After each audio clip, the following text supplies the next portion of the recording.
Hey everyone, it's morning here, but it might be good evening or good afternoon for you if you're listening to the recording or if you're in another part of the world here live. It is the 17th of September. It's the year 2022. I'm Irene Lyon. Most of you know that, but some of you might be new and some of you might be listening to this or watching this on YouTube after the fact. Today, I've got a special guest, my husband and colleague, Seth Lyon, and I'll bring him in a second. As I said, he's a colleague, my husband. We're going to talk about, or he's going to talk about his journey to be where he is today. The topic proper of today is the ill effects of dysregulated parenting. The ill effects of dysregulated parenting. And I must say, this has been a very hot topic the last few years, and it's really gotten on the map, really even in the last week, because there's not my book, but a very prominent figure in our world who writes about trauma and the nervous system and disease and illness and addiction. Gabor Mate, some of you know of him. He just released a book called The Myth of Normal. And I've listened to a few of his podcasts on some big shows. And inevitably, the conversation, what do you think? It always comes back to the kids, the infants, the parenting, the inability for the parent to attune and know what the little kiddo needs. And so I get good shivers knowing that this information is getting out there, because for those that know me and you get into my work, I always bring it back to the example of what would a baby need? What would a baby want? What are they asking for? And the more we can offer that to them and co-regulate with them, the healthier of a human we create. Now, I know many of you are here because you maybe know you didn't have the best regulated experience growing up. Maybe you have kids and you want to figure out how to better help them, maybe help them heal, maybe attune to them. Maybe you haven't had kiddos yet. Maybe you're a grandparent, maybe you're a school teacher, all these things. So it's a very important topic for me, for Seth, and I hope for all of you, which is why we now have 105 people here today. So without further ado, oh, and one more thing, I will put this in here. If you're here now, timely when we're doing this in September of 2022 on the 17th through to the 19th, registration is open for Smart Body, Smart Mind. Some of you know what this is, some of you don't. Quickly, it's a program that I created many years ago. This September, it'll be the 12th time we've run it. It is a powerful course program for teaching you how to build a healthier nervous system, how to become your own medicine, how to restore regulation in your body. And we'll talk about that today when maybe you didn't get it in the first place. It could technically be a parenting course because it really does teach you, the person, how to attune to yourself. And when you attune to yourself, you can attune not just to your kiddos, but the world, your pets, believe it or not, your plants. People that go through this program, they no longer kill their plants, they can grow gardens. And it's because we're all connected and we're living beings and creatures. So that's my quick little plug, just to let you know that that's happening right now. And we will take questions about this course in relationship to your interests towards the end. So I will stop talking. Seth, come on in and just let people know who you are, how you got here, and your journey of nervous system healing. Oh boy, well, I could be talking for the next hour if I go I through know. all that. So hi everybody, I'm Seth Lyon. I am Irene's hubby for I guess about 11 years now, almost, somewhere around there. Mhm. And before I met Irene, she found me, basically excavated me from the woods. I was living essentially in the counterculture for about 15 years.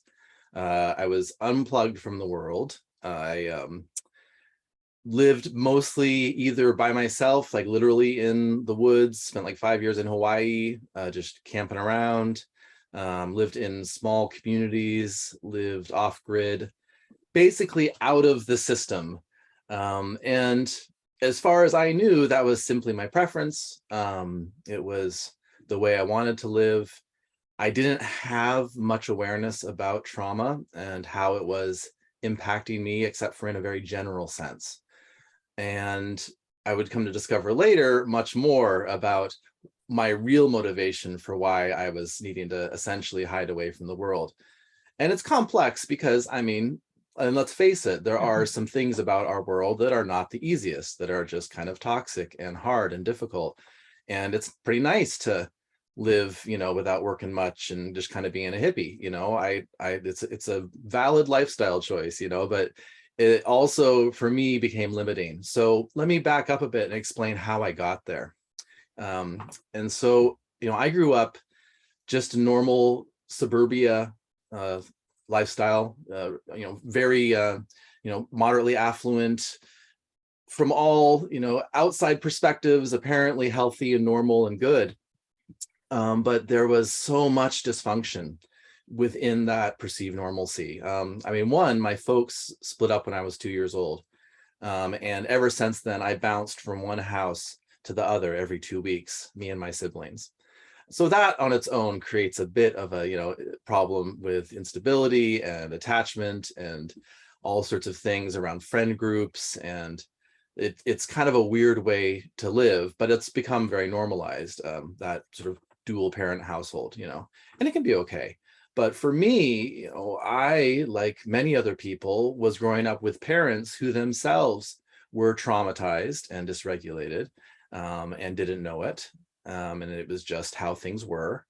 And the way that that presented specifically for my experience was my dad, on one hand, his house was very tense. He was a very anxious, angry person at the time. He's mellowed since. But yeah, at the time growing up, it was like walking on eggshells. It was like, oh my God, when is the next eruption of screaming going to happen? Am I going to get spanked again? It was, control, very rigid, like a box, and just very, very hyper vigilant. And then at my mom's house, it was like, okay, there was actually much more emotional freedom. I could express myself. I would often go, like the first couple days at my mom's, I would just be pissed and raging. I would like destroy my room. And she was a psychologist and thankfully knew enough to allow me to do that. So I had a bit of a release. But there was other things going on at that house, which I inherited from my mom, which were her patterns, which weren't so much about being very tense and anxious and angry. It was more about sort of collapse, freeze, being dissociated, numb, sort of lethargic, and a coziness in that, if you know what I mean, like this sort of cozy kind of thing. But there was like these also weird emotional dynamics that sometimes would happen. Guilt trips and kind of subtle manipulation things. So it was a different kind of experience that at the time felt better, but actually was just as dysregulating. It was just on the other side of the spectrum. So it was like this back and forth, hypervigilance, tension, collapse, freeze, a little bit more numbness. And that's what my system learned growing up was, okay, like these are the two ways I have to be.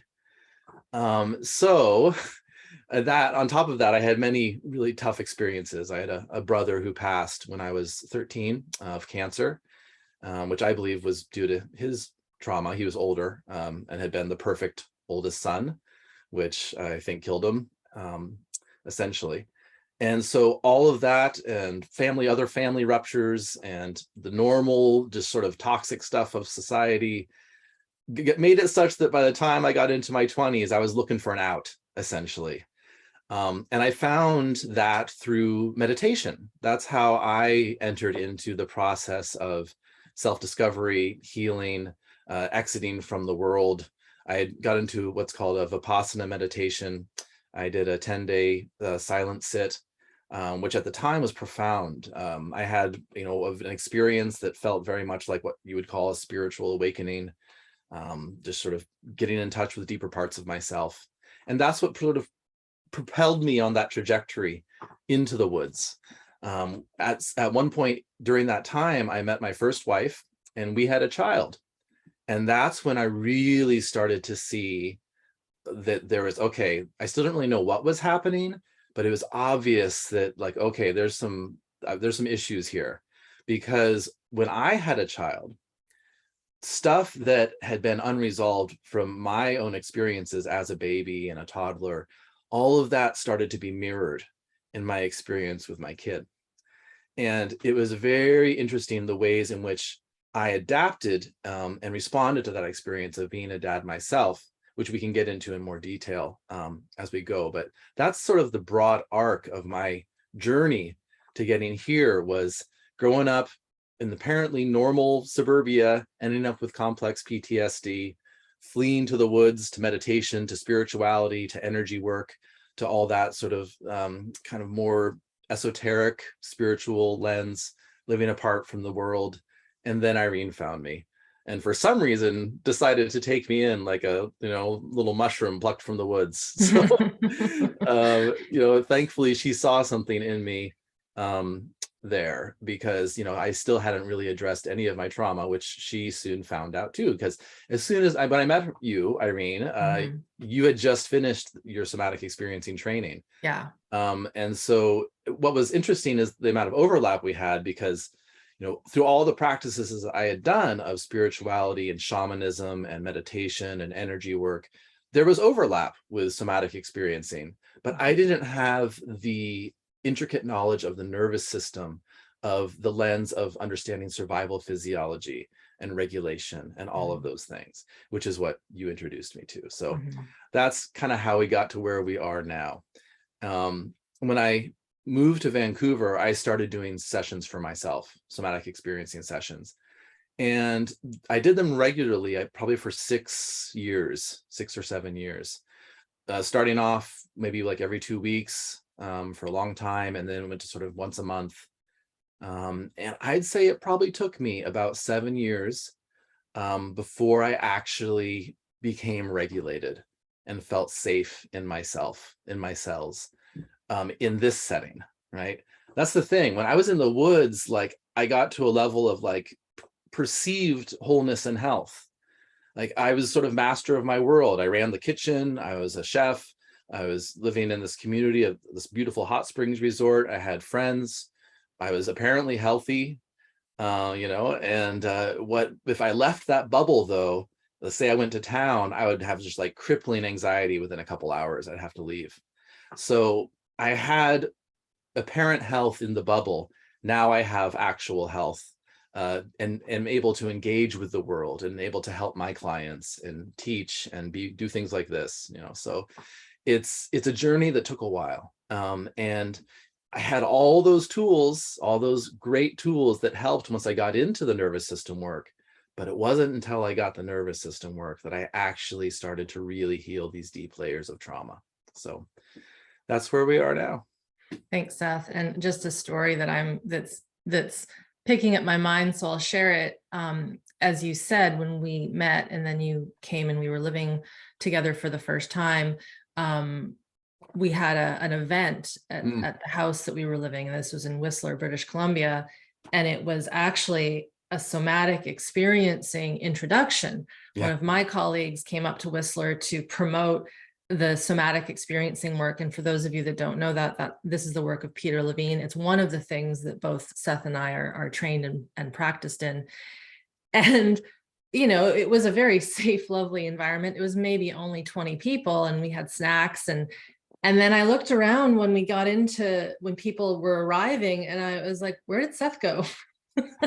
He fled the house. He left because he couldn't stay in himself. And can you speak to that, Seth, about one of the things that occurs with a kid, if you can bridge that back, about why you got exhausted and couldn't be with all these different people? That's right. Absolutely.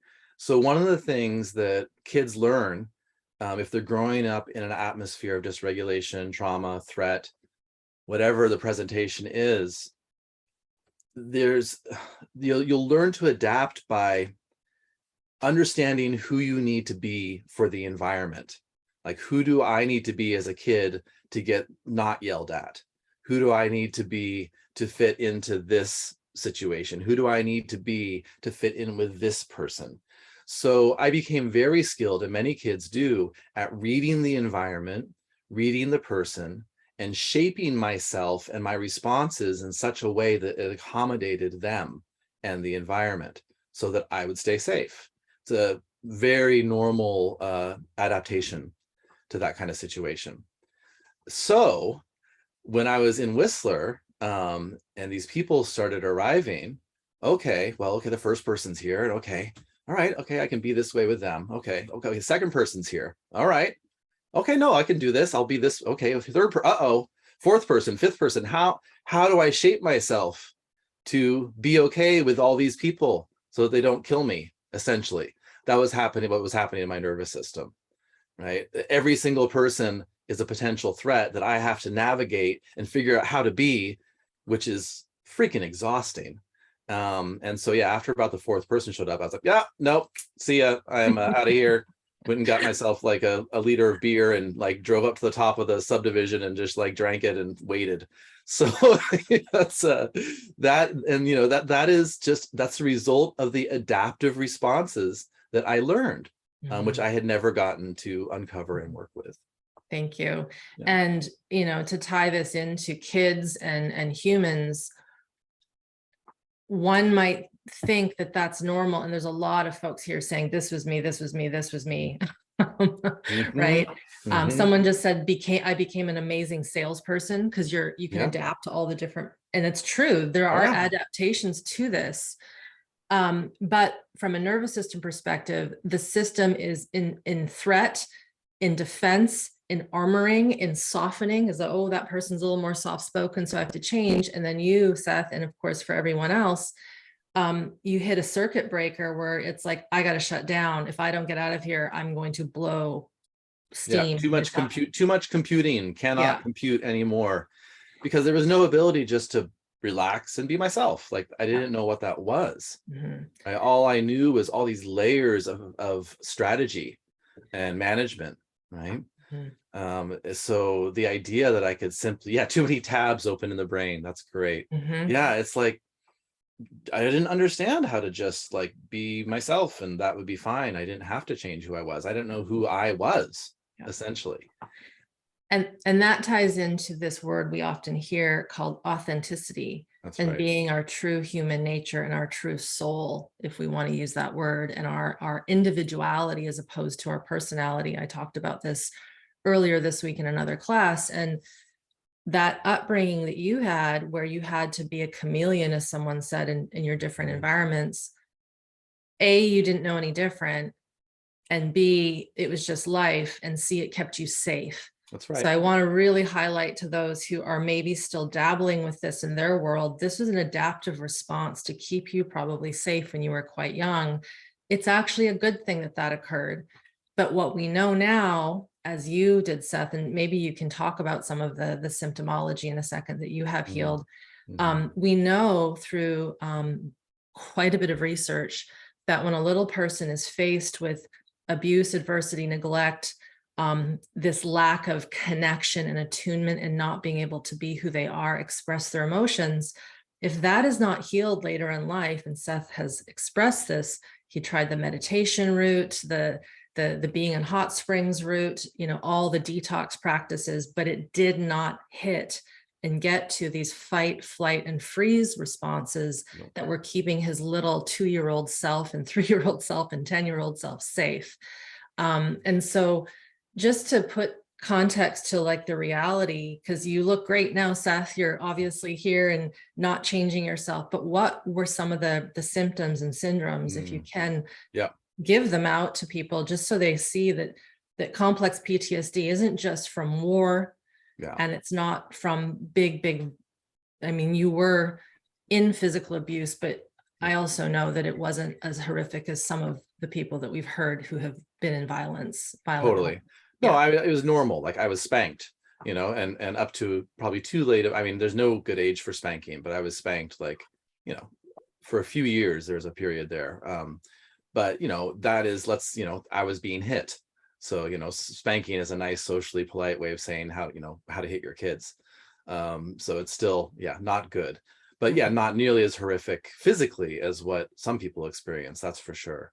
The horror that I was experiencing was more in the air, like in the energy, in the feelings that weren't spoken, the rage that was simmering under the surface, the sense of violence that could erupt at any time.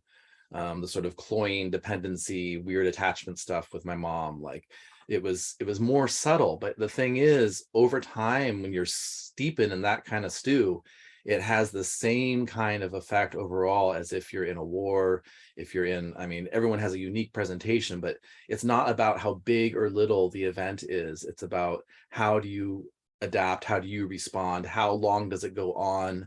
Do you get the support that you need? All of that kind of stuff. So I had symptoms like, well, one, debilitating social anxiety, like I said, like a really just very hard time being in the world, being in just sort of the normal 9 to 5 job kind of deal. Also had depression that was more physical than mental. Like I was very collapsed in my body. My spine was very hunched. I had chronic bowel issues, IBS, alternating diarrhea or constipation, just never smooth with the digestion. Chronic pain and tension as well, addiction, to manage all this stuff. Thankfully, I never ventured into too scary territory with that, mostly just weed and alcohol. But also addicted to various patterns of like isolation, needing to isolate, needing to have a strict control around how much time I spend with people. So, these types of things, not so much flashbacks as sometimes may think of with PTSD. Didn't really get intrusive thoughts or that kind of thing. So it was a slightly different presentation than classic PTSD. But yeah, someone just asked if this will be recorded. Yes, it will be. The other thing too, sorry, Seth, the other thing too, you were born premature. Yes, well, that was the foundational trauma. Yeah, I was born 6 weeks preemie and spent a few weeks in an incubator, which is, that's a profound attachment rupture and trauma. I often said that, like, I was basically trying to go back to the incubator for the rest of my life, like like that was the template that was set. I'm alone in my bubble and it's safe, right? Yes. And I don't have the attachment, but that's okay. I've got, my things to soothe, right? Yeah. Yeah. Thank you. What I'd like emotional flashbacks. Yes, absolutely. Yes. Yeah, I didn't know that's what they were, but yes, absolutely. And I would replay stuff with my coworkers, like when I was living at the hot springs.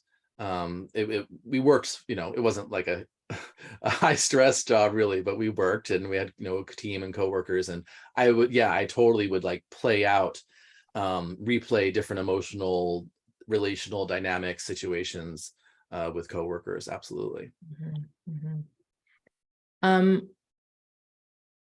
One thing that I want to point out, because some people here might be wondering, wow, 7 years. It took you 7 years to regulate. And some people know the story, but I'm going to lay the context. Then if we could maybe go into some of the biology of how we within Smart Body, Smart Mind, in this healing world that you and I are in, how that shifts these unsafeties, these dysregulations. But this is a true story. We think it was maybe 4 years ago when this occurred. I think it was very difficult for you to sleep in our home. If I was rummaging around during the day, or if it was even at night, and if I was like making a cup of tea and I dropped something, you would instantly, like in the early days, that wasn't good. And of course, you were never abusive or anything like that to me, by no means, but it caused you the inability to settle and rest. And do you want to just sort of speak to that from a nervous system point of view? And also that, you still were gaining progress at that level, but these things, they fall in different places. And one thing that often keeps people from doing this work is they are waiting to feel safe before they start it. So can you take that topic and expand? You bet. Yeah. You really can't wait to feel safe to start it, because that's what you have to build in the first place. And it took me, yes, 7 years before I had an experience of realizing. The first experience was actually in the bath, where I was like, in a bath at home after being out. Irene was upstairs, and I was just realized, holy shit, like I just am chilling and I hear her walking around up there, and that's fine. And then it was like, yeah, maybe a few days later that I actually like took a nap while she was upstairs having a call. Her desk that you see her at right now is right above my bedroom. So, and I was just laying down and I could hear creaking and stuff, and I just fell asleep, no problem, just felt safe at home with another being there. And yes, that took many, many years. But the thing is that it's like there's improvements the whole way, right? It's not like work 7 years, okay, now everything is good. That's not how it works. There's little gains, little improvements, sometimes big gains, big breakthroughs, big realizations, symptom changes, the whole way through. I would say that, when I first started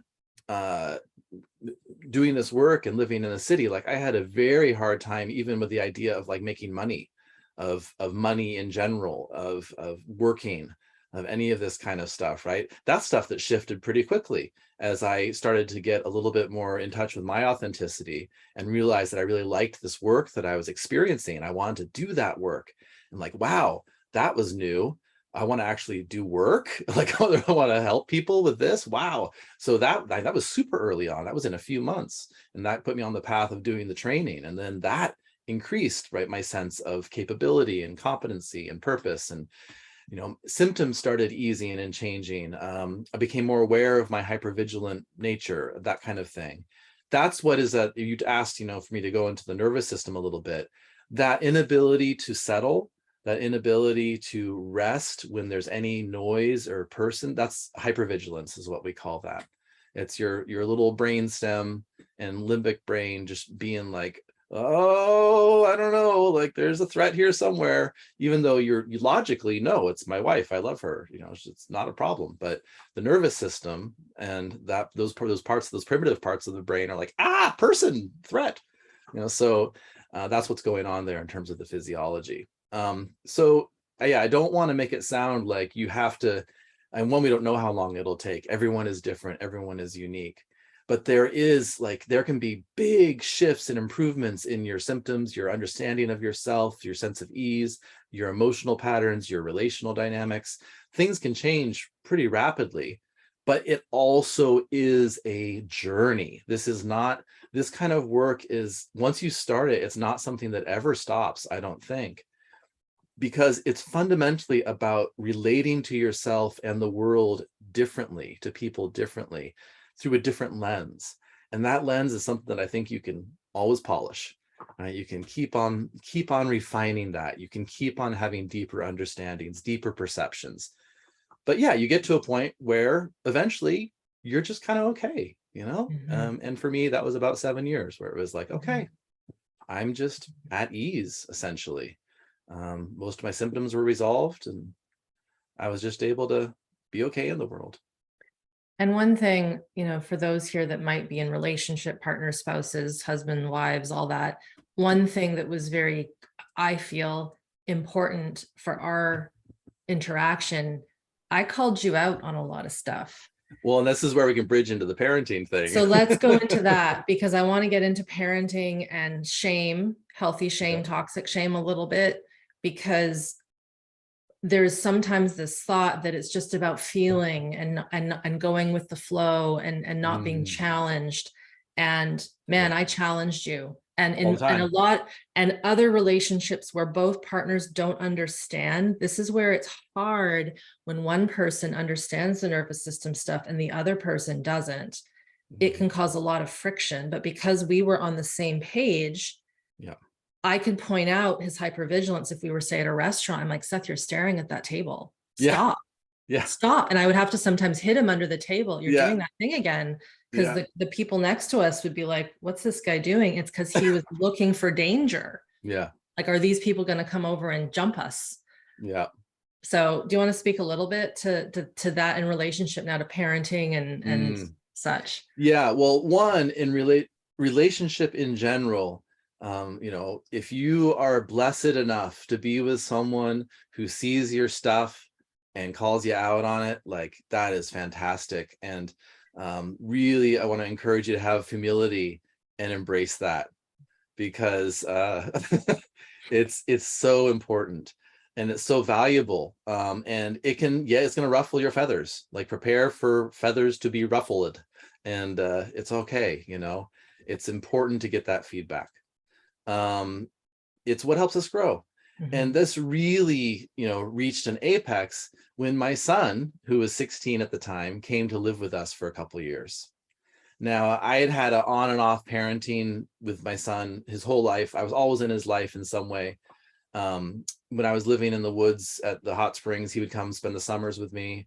I tried to live in Wisconsin for a couple of years. I did actually suffer a bit there, and so I could be with him though, and I was glad I did that. But we never had long continuous time together through normalcy. It was always like summertime, holiday time, right? So to have him for 2 years in the last 2 years of high school was such a fantastic opportunity, which I was so thankful for. And oh boy, did that change the dynamics in our house, right? Because then Irene, who had a very different kind of parenting, which had its own issues, which she discovered later, right? But it didn't have the kind of toxic aggression and shame and weird sort of guilt trip stuff and violence that I grew up with. It was very different.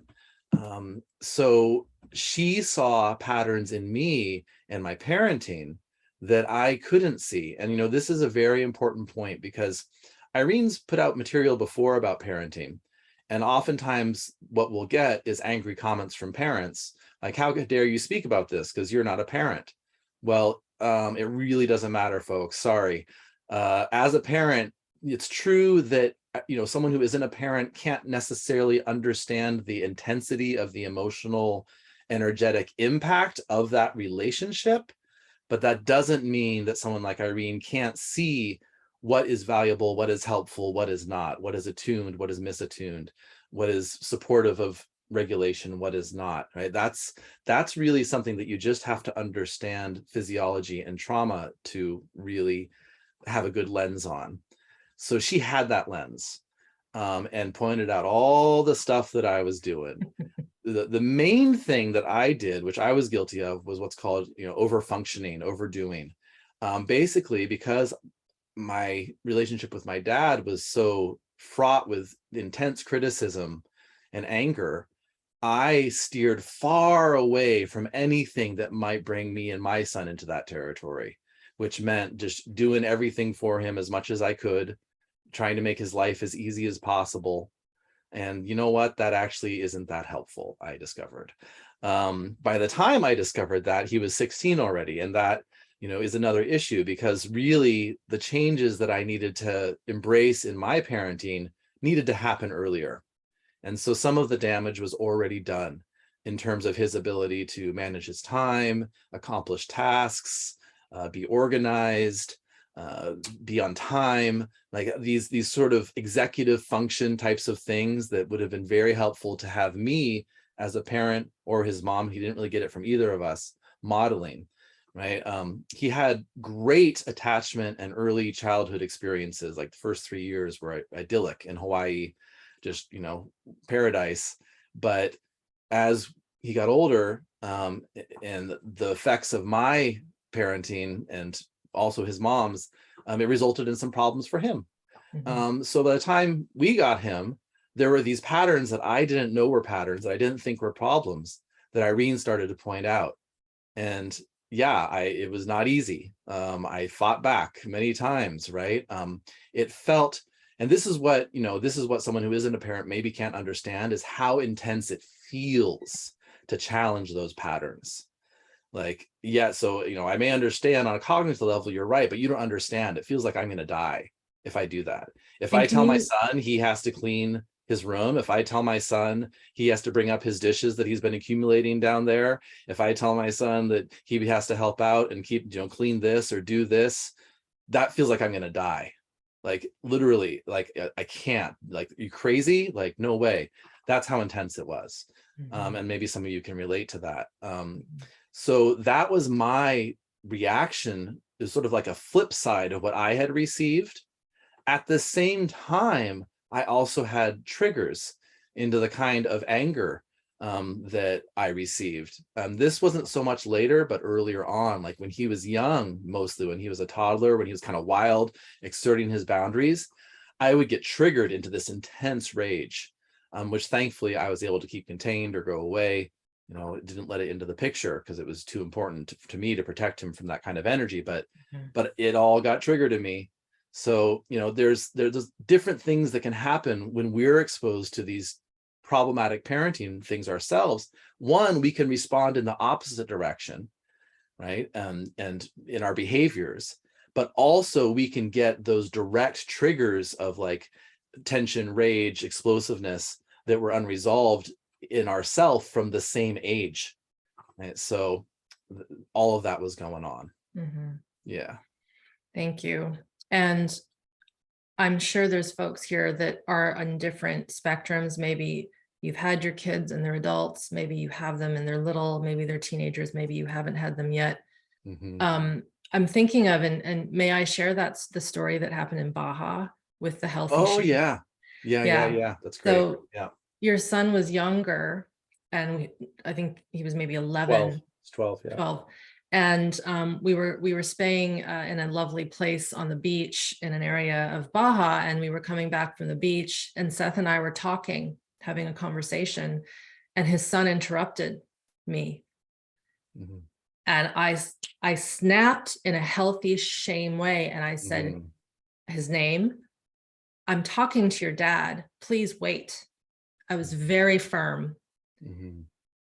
He teared up. He ran to the house, which was only about 100 meters away. I was like, wow. That was a new experience for him. He had never been challenged like that. Yeah. We get back, and then that night at dinner was the first time he actively engaged with me and wanted to talk to me.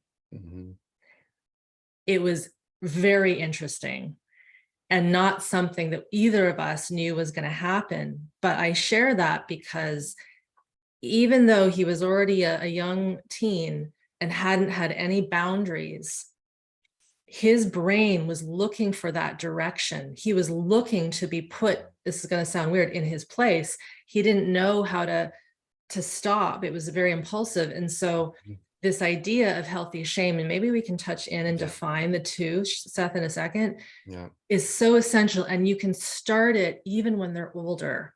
Maybe a little different if you have adult children, but when they're still dependent on you and young, gosh, they're looking for that boundary. They're confused if they don't have structure and routine. Of course, the kid also has to be exuberant and do their things, but there needs to be something that says no.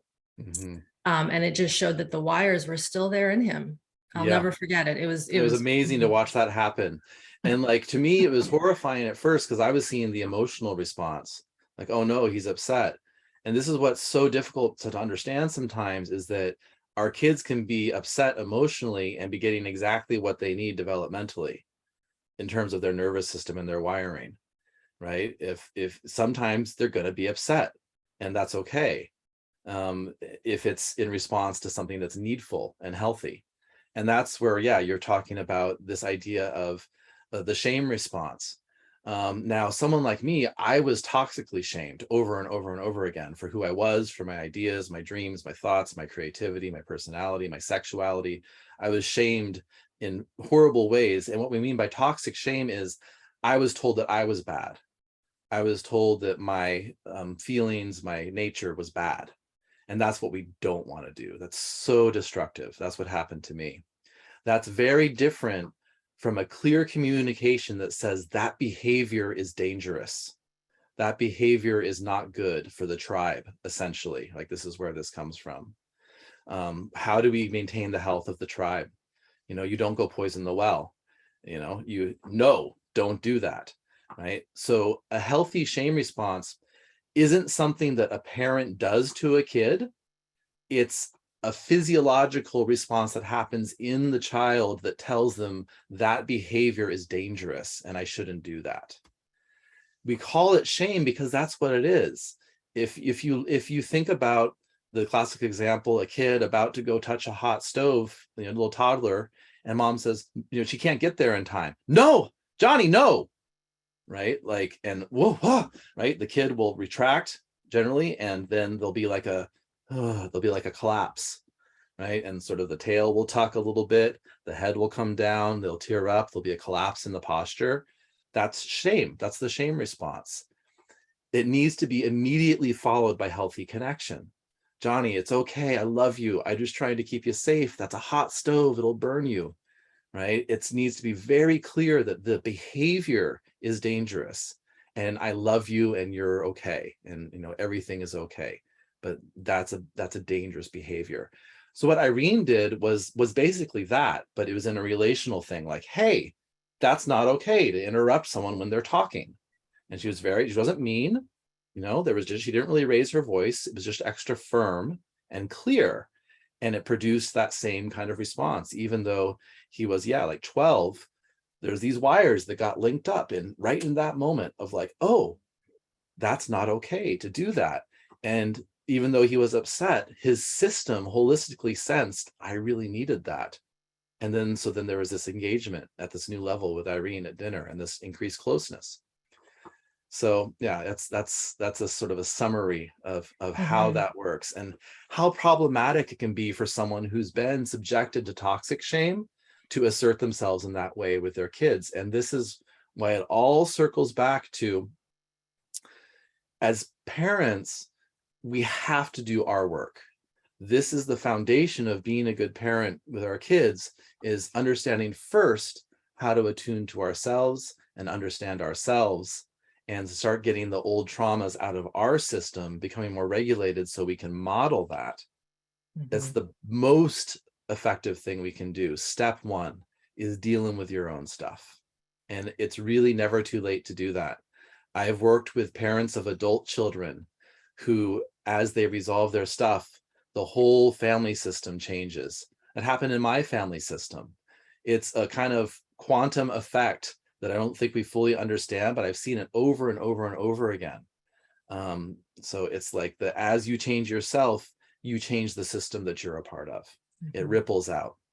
So thank you. Yeah. There's a question I'm going to read here, and then I want to speak to a few things, or maybe I'll add this in. So when we have had the upbringing that you had, Seth, right? So me saying that to your son didn't even have to think about how to say it.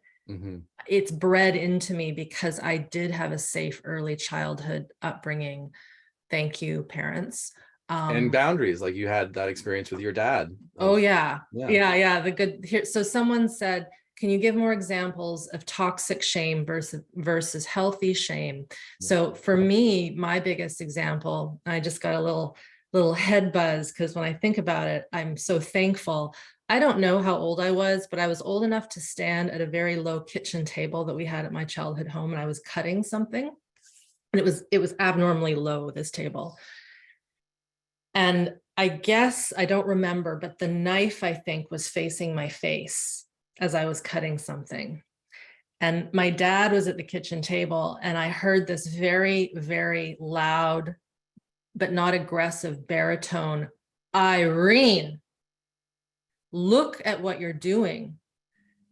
And it startled me a little bit. And I was like, oh shit. I mean, I probably didn't say, oh shit, when I was that age, but I'm like, uh-oh. And then he waited for me to see. So he paused. That was his way of connecting. Turn the knife around. You might hurt yourself. Oh, turn the knife around. To this day, if I'm a little rushed, because that happens, and I'm cutting something and I'm doing something that might hurt my hands, I hear his voice and I go, oh, right, silly me. But I'm not degrading myself. Toxic shame would have been him saying, hey, you're such a stupid kid. Look at what you're doing. Like I just changed my tone. You're, what are you thinking? How Don't could be you an idiot, like, come on. And it's like this harshness. I bet that there's folks here out of 153 who have had that kind of tone to them, or how you're so stupid. How come you can't get a better grade?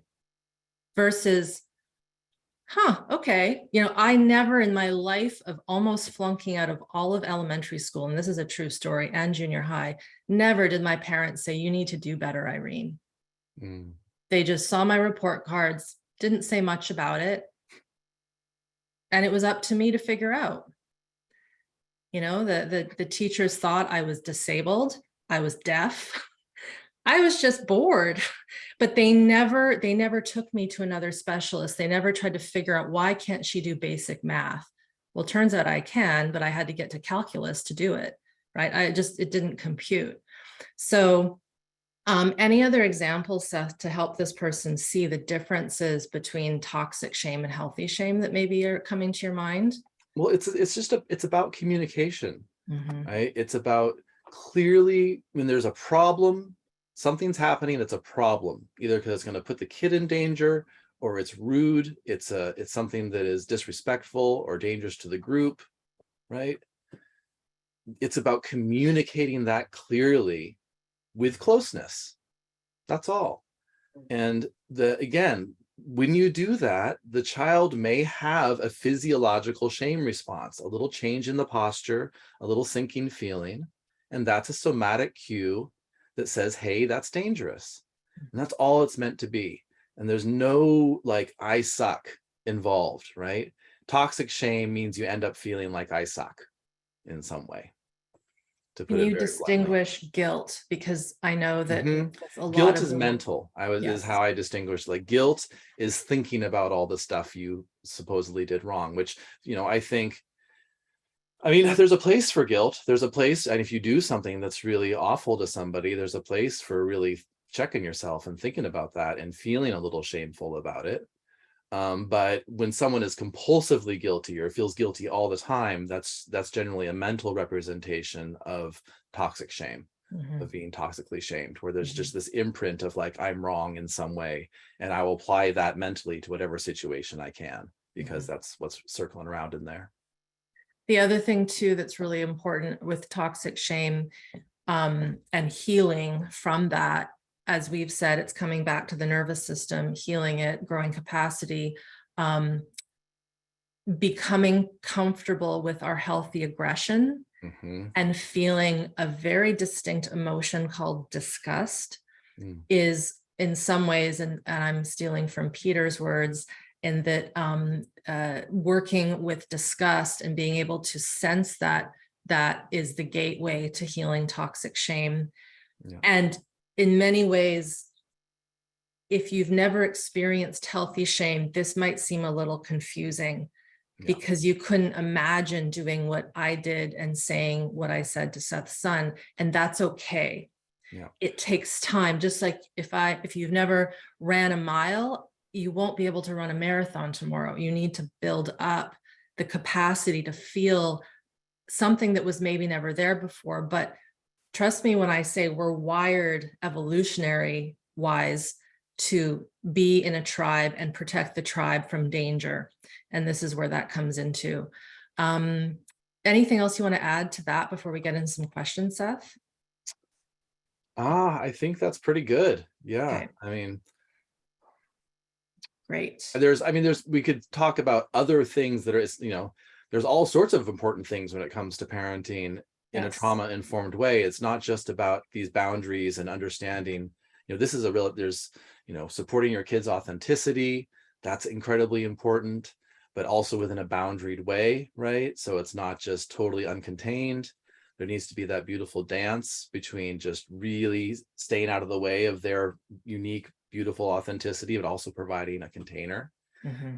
Being comfortable with your emotions, all the emotions, especially like you were talking about aggression. Lots of parents freak out when their kids start displaying aggressive behavior, which is totally natural part of development. And there's a way to support that in healthy ways. But if we are ourselves not comfortable with our own aggression, or we've only ever witnessed unhealthy models of it, like I did, then it can be very hard to have capacity for our kids' natural aggression, Like my son, I'll never forget my son, like I said, his first 3 years, we were living in paradise. We are hippies, barefoot in Hawaii, just living the dream, no stress, like no TV, no devices, no nothing, right? 2 years old, he picks up a stick and is like, choo choo, like, where the hell did that come from? It's wired in. It's this natural aggression, and it's a masculine energy. And I don't mean that like male, I mean just like masculine archetype kind of energy that's driving forward, that can present in boys and girls of all kinds. It's a natural aggression that comes up. But if we're defended against our own aggression, our own anger, we don't, if that's still buried in there, that can be really triggering for us as parents, and like think, oh, that's destructive, but give me no playing with guns, that's horrible, when he's just discovering something about himself, right? So understanding these things cognitively is super important. Working through them within yourself is super important, both things. And just to be clear, when Irene first started talking to me about this idea of healthy shame, I was just as defended against it as I imagine many of you might be feeling. I was like, no fucking way. I'm like, you are crazy. That's awful. Right? So it's just because I hadn't dealt with that in myself. I didn't understand the nuance of what she was talking about. I couldn't feel it. I couldn't understand or feel it. So it's a total natural thing to be defended against some of these ideas. And if you find that, just know that's totally understandable. I was in the same boat. Yeah, you didn't have a map for it. No. There was no map, no written code in your system, but it was there waiting to be sparked. Yeah. And that's a big part of a lot of this stuff, is when your capacity is built, you start to feel healthy impulses of anger and frustration and boundaries and protection that maybe were never there. This classic, people are always walking all over me and poor me. It's like, well, that's because there isn't a healthy boundary that says, stop walking all over me. No. Right. And again, if our kids, or if you as a kid were never told, no, that's not right, in a healthy way, you won't have that connection to healthy life force energy. So all these things really intertwine in a beautiful way.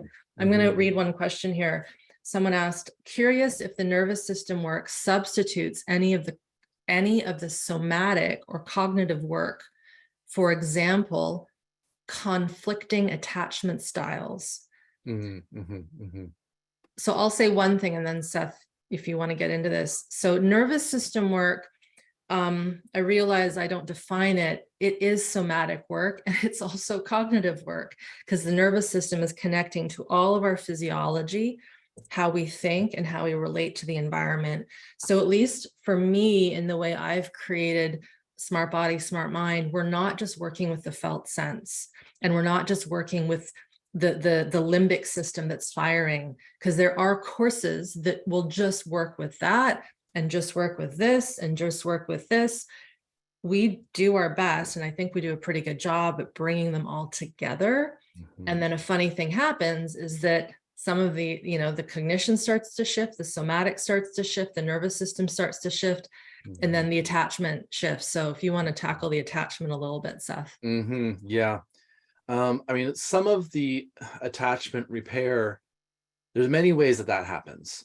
So yes, it happens, and this isn't true of just attachment dynamics. All relational dynamics and behaviors shift naturally as we get more regulated and resolve those survival energies that were fueling the dysfunctional relational patterns in the first place. And there's a organic trend towards wholeness and health that is in the human system. It has a template in it for like how it wants to be, that I believe is always there. And as we start to return to that natural state of wellness and goodness, a lot of the things that people go to specialists for decades, they just resolve all on their own. Like these attachment things, addictions, behavioral problems, various diagnoses of all kinds that various specialists could and do prescribe all sorts of medications for. All of these things start to just resolve on their own, because they're all rooted in fundamentally those unresolved survival responses and all that ripples out from those. So it is attachment work. It is parts work. Like there's the internal family system, right? That goes quite well with somatic experiencing because you're already doing that. When you come into your body and maybe you find through sensation, oh, here's this layer I just discovered of me when I was 2, doing that thing. I found that in this part of my lung, right? By noticing this, and okay, and that's why I was exploring my felt sense. And then there's this sense of me that arises. So that's like my psyche, and also my emotional body, my energy body from that age is surfacing into my being to be discovered and resolved. All these things are happening multidimensionally, but the foundation of it is by learning to listen to and understand those survival responses and those parts of the body where we may not be feeling at all, or we may be feeling too much. For myself, there was many just somatic chambers that were closed off. When I was talking about depression, how I was depressed, but not really in the classic sense, it was a somatic depression. Like we're literally chambers in the body were constricted, depressed, not having flow or life force in them, right? So it's all very interconnected. The things that you discover in your body, that you discover in the nervous system patterns, then play out and relate to the psyche, to the behaviors, to the relationship patterns. Thank you. Thank you. There's a question that's a good follow-up to this. Can we purchase an in-person SBSM experience? I'm not sure exactly what this is, but the next part is this brings up fears and cognitive contempt versus in person. Virtual feels less transformational and authentic. Mhm. And I understand that.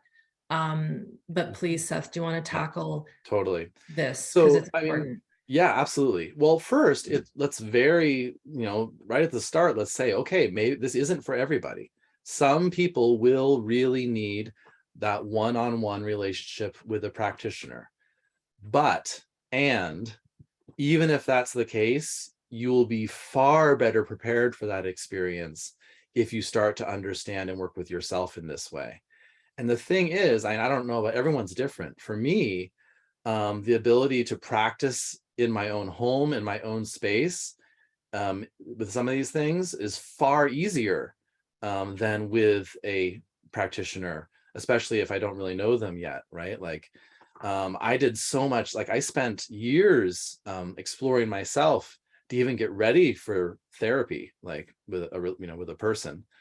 So it's like, it depends on your history and what you need, but for many people, being able to explore themselves in the comfort of their own home without going to a strange place to meet with a person they may not know, that especially if you've had early developmental trauma like me, where like just the world is unsafe in general and this is my safe bubble, that can be a very nice place to heal from. And that's what we offer, is this sort of comprehensive education and practices so that you can start to explore yourself at a pace that feels right to you without feeling pushed, in an environment that feels good to you, so that it can be a safe process. It's about building that within yourself. So that's another important point, is that we can develop healthy attachment with ourself. Like we can Yes. develop that therapeutic relationship with ourself. And that's why we say become your own medicine, become your own therapist, become your own practitioner. Right? That's what we're trying to help people do.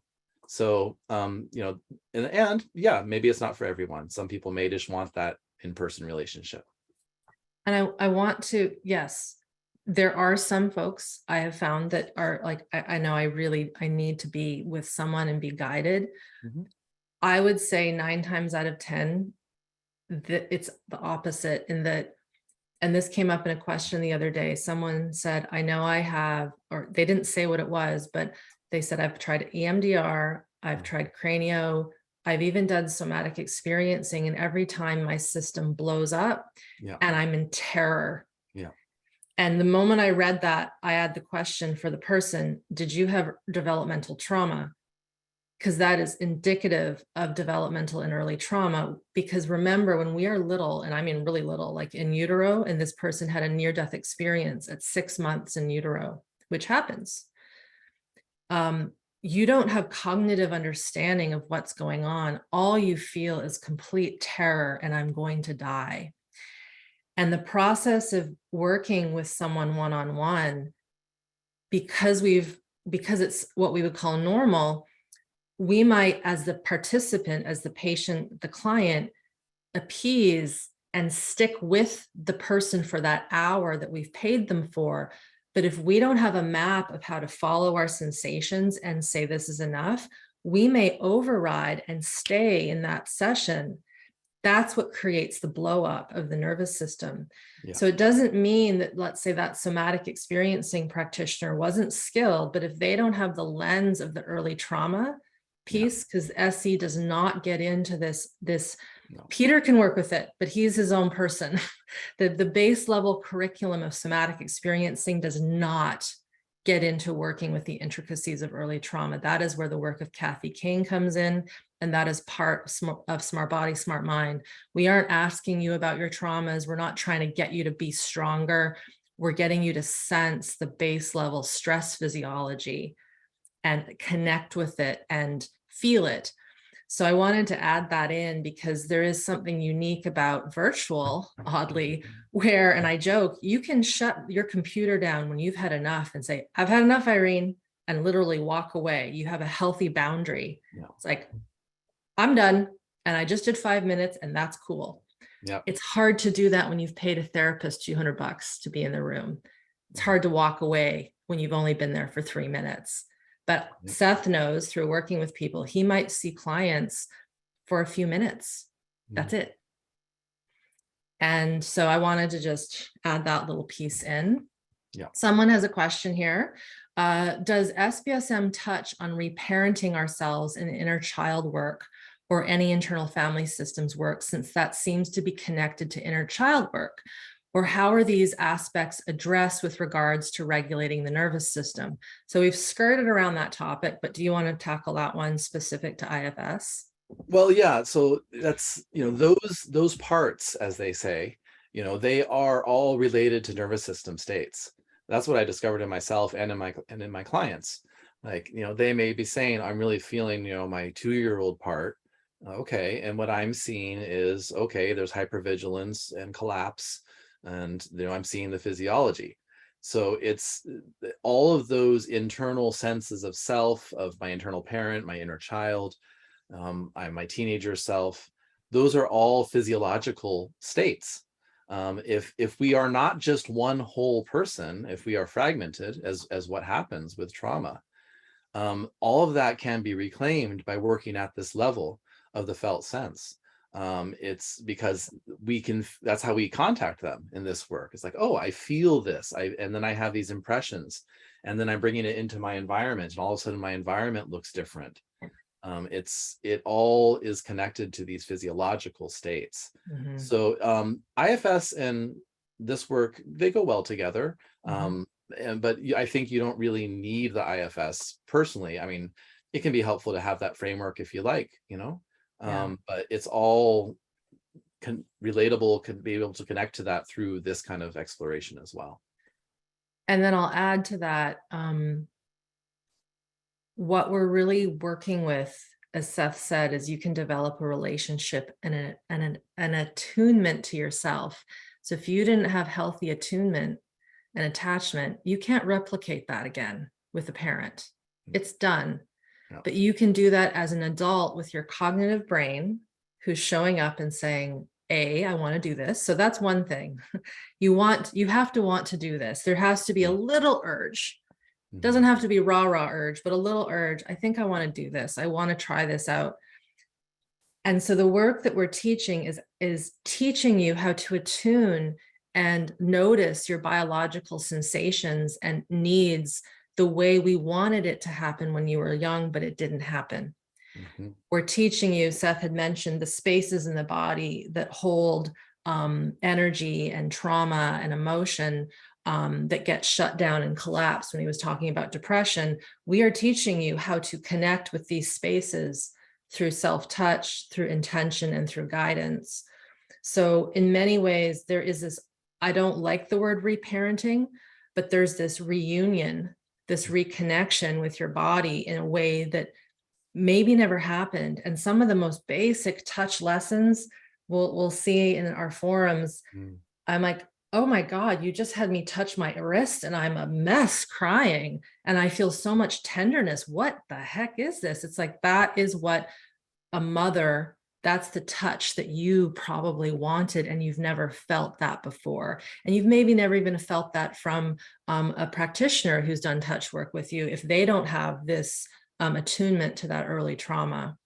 So it's very interesting when we get this stuff on board. A lot of these practices that are looking at certain things specifically, it all just kind of plunks into place like a Tetris game, right? It's like, poof, there's the foundation. So this is the next question I want to tackle. Can nervous system work help heal the results of narcissistic abusive parenting, which inflicts just as many psychological wounds as it does somatic? So the answer to that is yes. And Seth, take it away with how that shifts.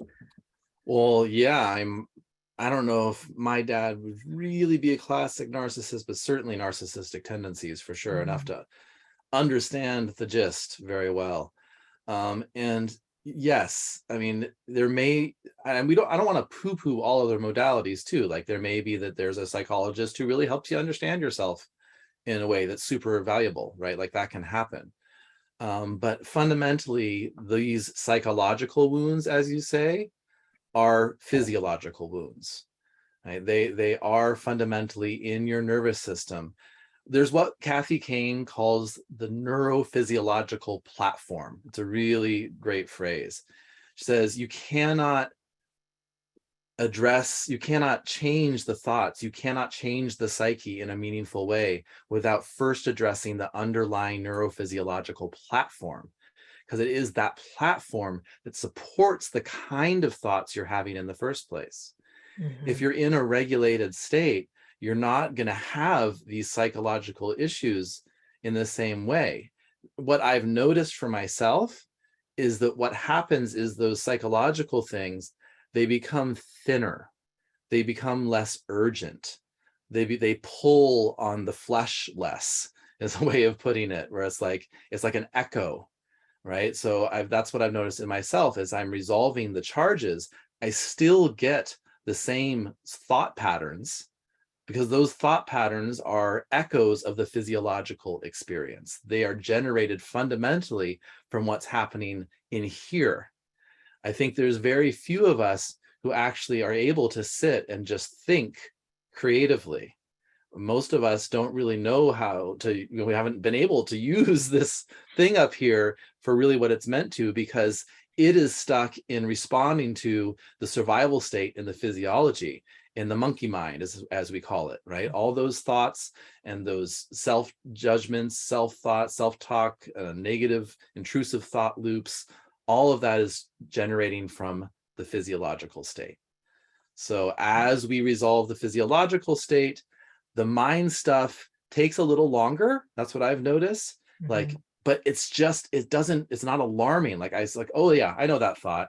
That's related to this thing. And it's not pulling me into behavior, right? And that takes time, because the normal thing is you have the physiological state that produces this thought thing that leads you into a certain behavior or action, which then reinforces the physiological response, which then reinforces the brain, right? And it's a positive feedback loop with negative results.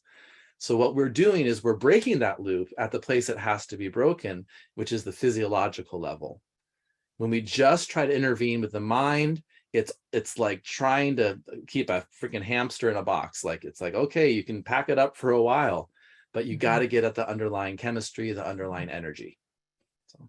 Yes. And it's the same with behavior change. Same with behavior change. Right. The Absolutely. same with of having the impetus to eat, to cook food, to exercise, to organize your house. I know it sounds like we're saying this is a panacea for everything, but when our nervous system is stuck in these survival energies, the rest is just kind of left, like it's co-opting us to see only survival or to be shut down and collapse. I'm going to shift a gear a little bit, because there might be some folks with this curiosity. Someone said, my system freezes when I do breath work. Mm, And I go into extreme parasympathetic shutdown when addressing shame, fear of being seen and getting bigger.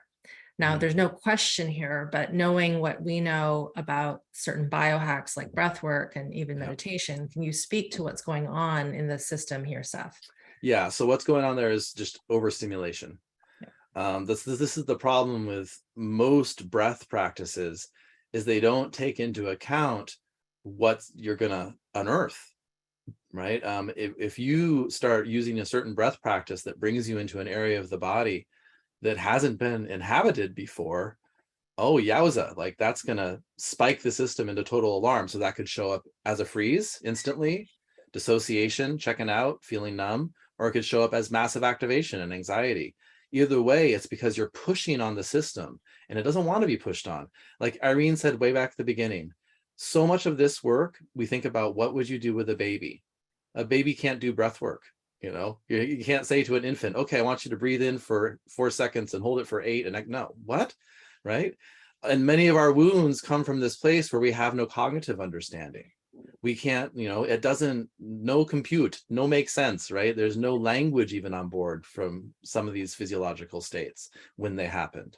So Mhm. something like breath work is usually way too cathartic for anybody who has early developmental trauma, especially, or even just trauma later in life. Yeah. We got to build the foundations of self-understanding, self-awareness, attunement, safety, all of these things. So we don't teach, I guess there's some things you could say in terms of the diaphragm Yeah. works where we explore some ways of using the breath to get into the Yeah. body, but that's like week 8 or week Mhm. 7. Like it's Mhm. much later. We want Mhm. to pay much more attention to things like, what is your breath doing, right? And actually, can you just be with that without trying Mhm. to change it? Mhm. And that's when we start to discover some very interesting things like, oh my gosh, I wasn't breathing. Okay. Or, oh my gosh, my breath is super shallow. Interesting. What happens if I just pay attention to that? Mhm. All right. So this work isn't about bringing in a big hammer and nail. It's about like discovering what's already happening in the structure, like Mhm. what's already going on. Mhm. Let's discover that in Mhm. a way that's safe. Thank you. There's two questions here that relate. So I'm going to read one of them and then the other, and then I'll test you, Seth, to see if you can Okay. blend them together. This is back to children and parenting. I'm in a very similar position with my partner's adult children. Hmm. How might you do that differently with a 40-year-old child of a partner who does not know boundaries? Mm, Um, so let's just start with that one, and yeah. then I'll go to the next one. So, I mean, once your kids get past a certain age, it's like, okay, I say it to many parents, like it's a very common practice to have a college fund for your kid. Have a therapy fund instead, have a somatic experiencing fund, have a SBSM fund, it's because at a certain point, there's nothing you as a parent can do. You can accept to support them getting the kind of help that they need. And they have to want to do it. Now, you can model boundaries at any point, and they don't have to like it. Like that's something that you can do with your adult kids at any age. Have a boundary, put it up, enforce it. What happens? This is something that many adult kids have to do on, it's the flip side with their parents. Like many people coming into this work in their 30s or their 40s realize, I don't actually want to talk to my mom for like, while I'm like, oh my gosh, every time I talk to her, I get triggered into these same activation states. Mhm. And that's very normal actually for adult children to have put up boundaries with their parents, well, especially while they're going through this, and just say, hey, I can't talk to you for a while. I'm doing this work and I just need, so boundaries can come in and be employed at any age. But if you have an adult kid who has a lot of, well, not a kid anymore, an adult person that you parented, that they were your child, and now they're an adult, well, it's like, okay, probably the best thing you can do is do your own work. Like I said, right? If you are, as a parent, feel there's stuff in you, like you can change the field by doing your own work. You can model healthy boundaries. Yeah, you can support them financially if possible, help them get the tools that they need to do their own work. Thanks. And my sense is, and I'm just kind of psychically going into this question, it's possible too that this 40-year-old child is not independent. And I Mm, could see if one is needing parents because they haven't been parented well, and there's mm, this conundrum because you now know that your adult child is suffering because yeah, they weren't taught boundaries. That's a tricky one. that's tough. and That's really and so tough. as a parent, you have to decide, do we want to leave this adult who's actually still a child neurologically to fend for themselves and hope they figure it out, or Hmm. offer support with boundaries, Hmm. and in many ways a strict, this is what we're going to give you and that is it, Yeah, right? that's generally And I would say the best approach is yeah, support with boundaries. Yeah, yeah. yeah. The next question, again, this was from what we were talking about a bit earlier. If I'm doing the work to regulate but my partner is not, Mm. and he is also quite dysregulated by proxy, will the work I'm doing, is the work I'm going to do help, or I'm doing going to help? And I think it depends. Depends. So I don't Yeah, know if you want yeah. to be a little like to the point with that one, Seth. Mm. Well, so this, we see in this work a lot of a lot of couples that break up. I mean, it's and a lot of people that find new love. I mean, they go Yes. together. Um, it really very often is not sustainable. I'm just gonna be straight up. Like, if you're doing the work to understand yourself, resolve your trauma, regulate your nervous system, and you're really excited about it, and you're doing this to embed your partner, and you can see all their stuff because now you're learning, and you see even more clearly, oh my God, they have all this going on, and they want nothing to do with it. That is usually not going to last. That's just how it is. Mhm. Sometimes what can happen is they may get inspired. They may get inspired by you. They may get curious. They might notice that you're having changes, and they may get inspired to do the work themselves. That's what I see hardly ever. But sometimes that happens. Usually what happens is they become more defended, more resistant, more angry, critical, and it becomes more and more intolerable for the person who's trying to do the work. So, Yeah. It's tough. Someone just said here, but I really like her. So my sense is there's someone here that sees that, and it's tough, mhm, right? It's yeah, like friends, yeah. like you will lose some people who you see their abusive patterns to themselves or to you, and you have to grieve. There needs to be a grieving process when some of these relationships have to split, Mhm, because you are dedicated to your biological healing, and not everyone is going to connect with that. And it's mhm. tough, It is tough. Yeah, it is very really tough. tough. There's very often a pruning that goes on as people get into this work, where it's just like they realize, okay, I see this relationship is formed out of that trauma pattern, and this one's reinforcing that trauma. Like, Mhm. our personality, when we grow up with trauma, our likes, our dislikes, what we, how we think about ourselves, what we want in our friendships, all of that is rooted in managing the trauma. So Mhm. as we unpack the trauma and resolve it, who we are changes. And we often will realize, like, oh my gosh, this person isn't healthy for me. Mhm. And it's not always like cut and dry. Like, sometimes there's evolution. Sometimes you can talk with your friends or your partners and say, hey, I'm seeing this. And and there can be some evolution, but almost always there is this kind of pruning of relationships that happens, and sort of a disintegration of our understanding of ourself. Every client I've ever had, I think at some point says, like, I feel like I don't know who I am anymore. And that's when you're like, yes, all right, you are about to discover, my friend, who you are, because we all have that authentic nature within us. We all have an authentic self.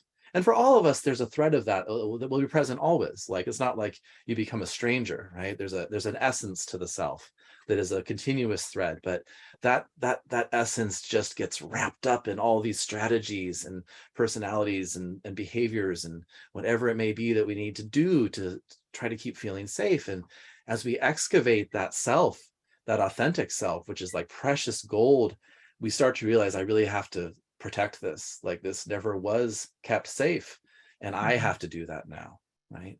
So as that happens, we start to attract relationships that support it, and start to have no tolerance for relationships that do not. Mhm. Thanks. Yeah.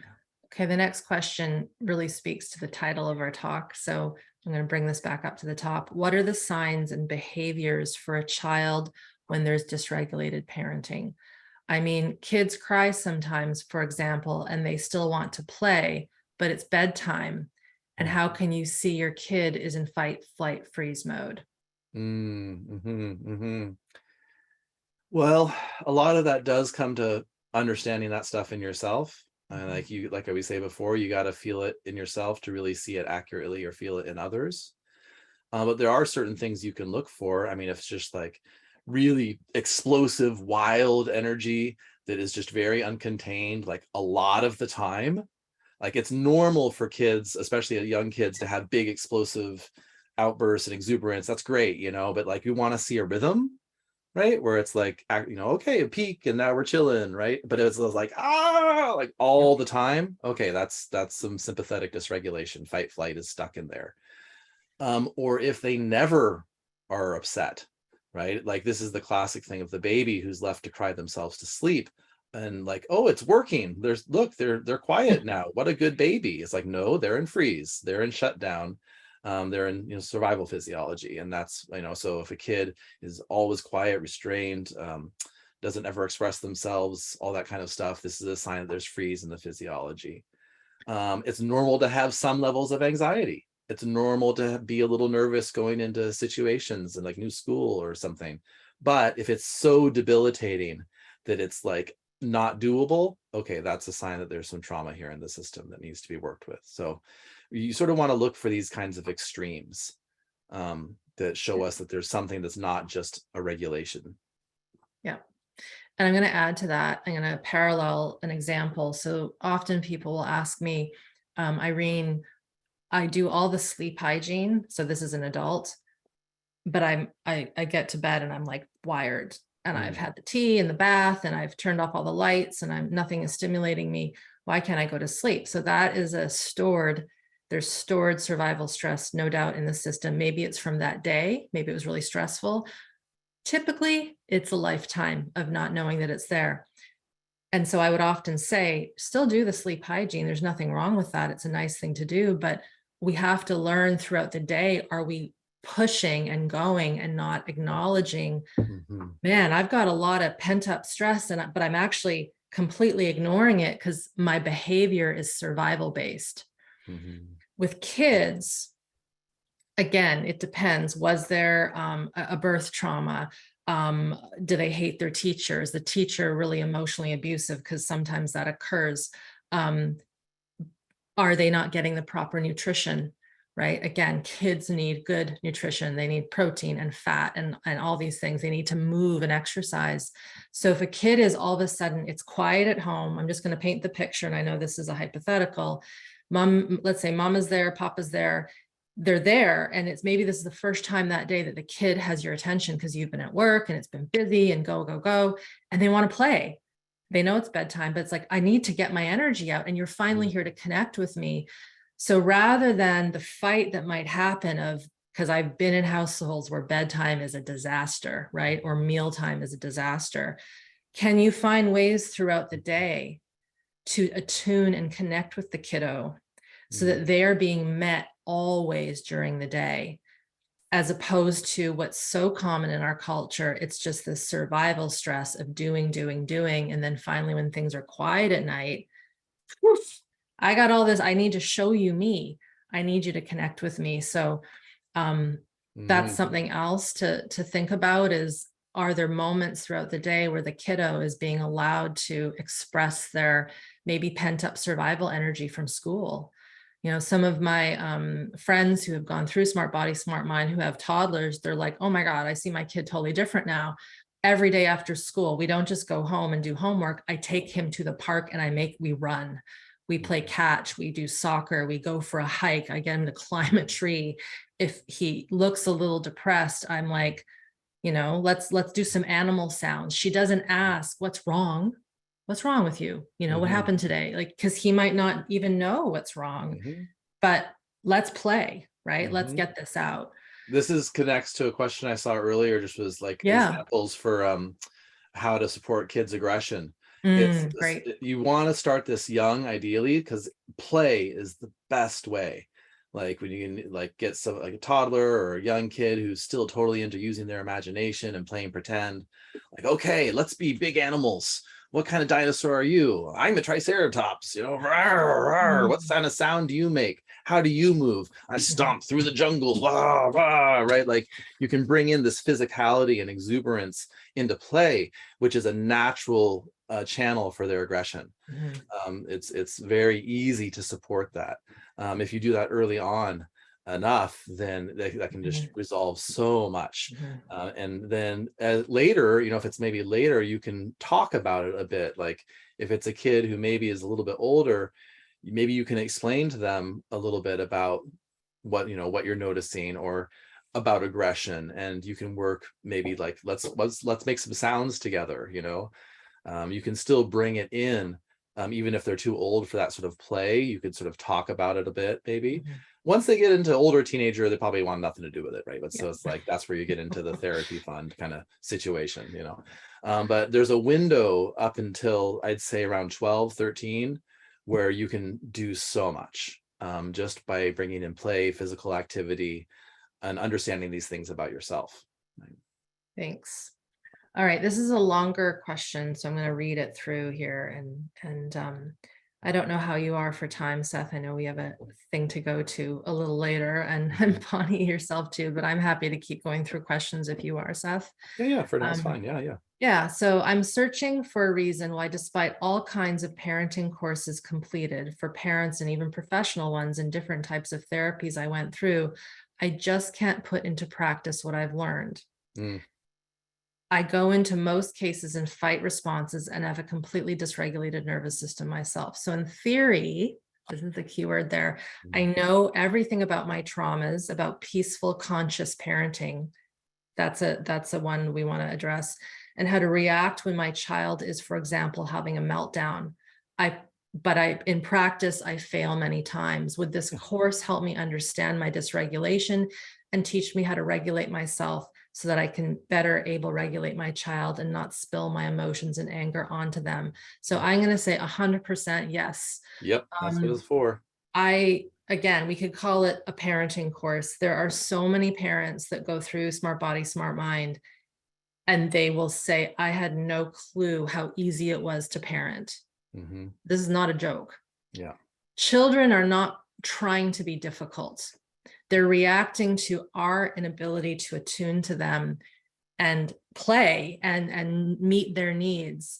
Do you want to talk to, I want to address, where'd the word go here? Conscious and peaceful. So this is a thing that irks me a little bit because it's very hard, as I talked about before, to have healthy shame. So imagine if my dad or aggression right, saw me cutting with the knife to my face and came up to me, honey, don't do that. You're going to hurt yourself. I see some people laughing. This might piss some people off, but I'm being honest. That's not going to get through to little Irene. There needs to be a bit of a jolt, which we already talked about. Do you want to follow up just a little bit with that one, Seth? Well, I mean, gosh, peaceful households, peace in general is a super valuable thing, but that's certainly not always reality. Yeah. Right? So if you're trying to impose a sense of peace onto a situation where that is not what's going on, that actually makes it more violent in some ways, because it's misattuned and not responding to reality. It's almost like this weird kind of gaslighting where it's like you're almost telling the kid at that point you're not feeling what you're feeling because you need to be peaceful. And right, it's so, gosh, I mean, again, it's an ideal, it's nice, it sounds good, but it doesn't really often match well with the kinds of stressors that we experience in this world. Right? It's much more peaceful holistically to meet the authenticity, right? Let's meet what's authentically happening. That is like, that's peace, like in a real way, right? And that may look very active, right? I've said this before and I'll say it now for the record. I do not believe that any child should learn how to meditate and be mindful. No. it is built into them when they are met. Yeah. They will then concentrate and play with a doll or crayons or build a fort and be in their zone. But meditation is a higher level of consciousness training. It is very wonderful when you have the baseline physiology on board, but a child is learning about their baseline physiology. They're learning how to self-regulate. And my God, if they're raging because their teacher just screamed at them and they froze, the last thing you want to do to that little kid is say, I need you to let's sit quietly with mommy. Yeah. Oh, Close your eyes. Give them a phone book and let them rip it apart like it's the teacher's head. I'm dead serious here. Yeah. And Seth, I know, has worked with kiddos who have had severe traumas, and oh my goodness, like the stuff that he might have to do to help a little one get their survival physiology is intense. Yeah. And even the parents are like, oh, like even one of our instructors, Steve Terrell, who only works with kids and his practice is closed, so you can't see him, but he's like, I've had kids bite me. Like I'll be sitting on the table working with their brainstem and they'll come out of freeze and they'll literally take a chomp out of his arm. And the parents are horrified. And he's like, stop. Like this is exactly what we want. And so this is, again, why knowing this information as you, the parent, and being able to handle these big emotions and actions are so important. One person asked, is it necessary to delve into your past to understand where your trauma originates to work through it? Not necessarily. Yeah, your path, it'll happen naturally. We don't go in through the story hardly ever. There's a specific form of work where sometimes we use the story and slow it way down as a cue to get into the body. But generally what we do is we work with what's happening now, because the past is here now. When you've been through trauma, it will arise on its own. It will be revealed to you. You don't have to go in through this sort of story or try to figure it out. You'll maybe like say, like I said, that one thing, like I was exploring an area of my lung, and then, oh my gosh, here's this memory of this grief that arises from the physiology that's like, oh, and then I have some understanding about what this is related to, but you don't have to go looking for it. No. And sometimes there's no story. And sometimes there is no story. When that's it's pre-verbal. Yeah, when it's early developmental trauma, in utero, infancy, toddlerhood, there is no story, because the brain's not making stories yet. It's just experiencing. There's often no emotion. That can be a really wild thing when you get into those layers where there's intense sensation, but no emotion, because we don't understand emotion yet. When we're developing, we don't have emotions in the normal sense, because there's no context or relation, right, to what's happening. It's just, I'm feeling this, I'm experiencing these sensations. So yeah, those types of things absolutely can happen, where you're just like, wow, this big experience is going through and I have no idea what it's about, but I'm just going with it. Yeah. It's like when you touch a slug or an animal that's not a vertebrate, and they retract, they coil, or a cell. That's what's occurring with early trauma. It's like, oh, I have to protect, I have to contract. I want to get to this next question. How do you tell your child that you have PTSD? Then the second follow-up, is there a simple somatic gesture, practice, touch that one can do to oneself or with the child to be able to stay present and feel safe when the little child triggers you?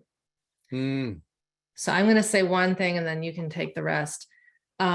I'm going to say what you want to do is learn how to be with your physiology and grow your capacity. That's the bigger answer, because when you have that, you will be able to contain what you're feeling and be with it internally, resource to yourself internally. And then there's no need to say what's happening, because you're just moving through it with your kiddo. Do you want to tackle the other part of that question, Seth? Well, yeah, the first part was, you don't need to tell your kid you have PTSD. You want to learn to be with it on your own.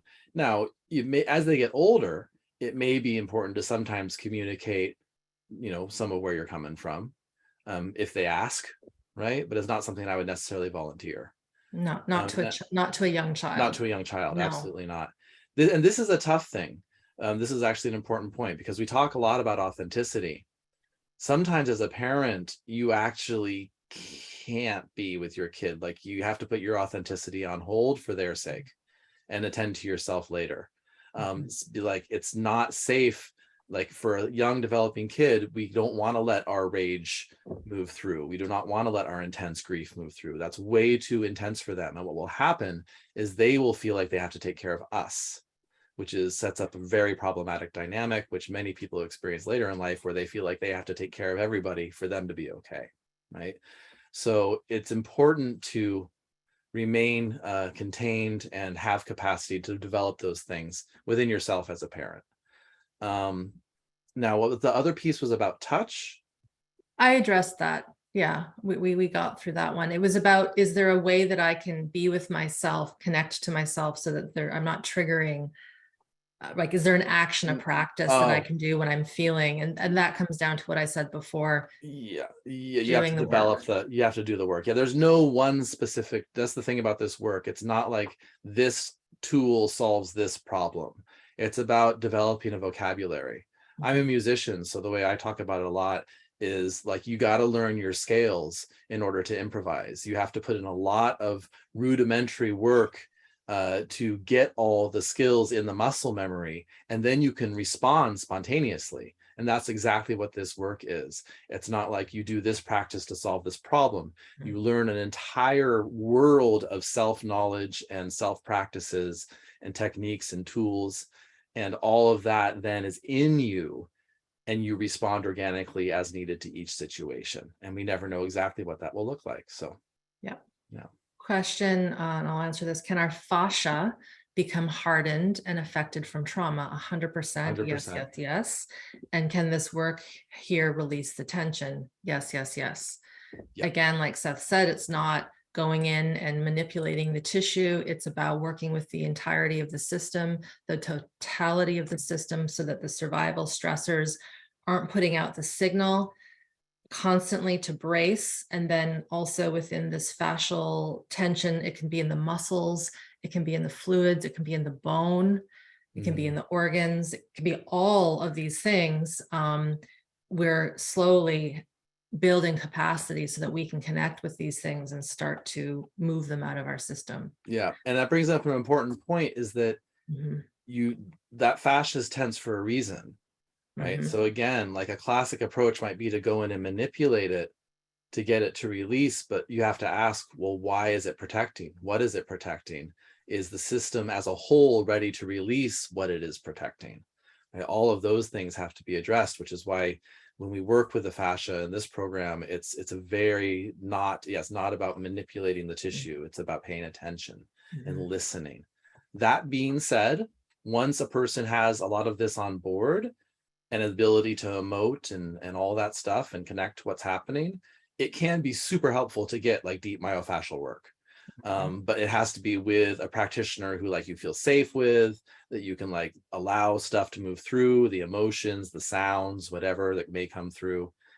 Right. I Yeah. almost punched my massage therapist in the face the other day because he got into my jaw, and like I couldn't restrain my fight response. Like I was just like, ah, I had to let my arms go, and we laughed, and this is someone I've seen for years, so it's Yeah. safe, right? Yeah. So yeah, the way we start is not at all like that. It's very, very gentle and intention based. Yeah.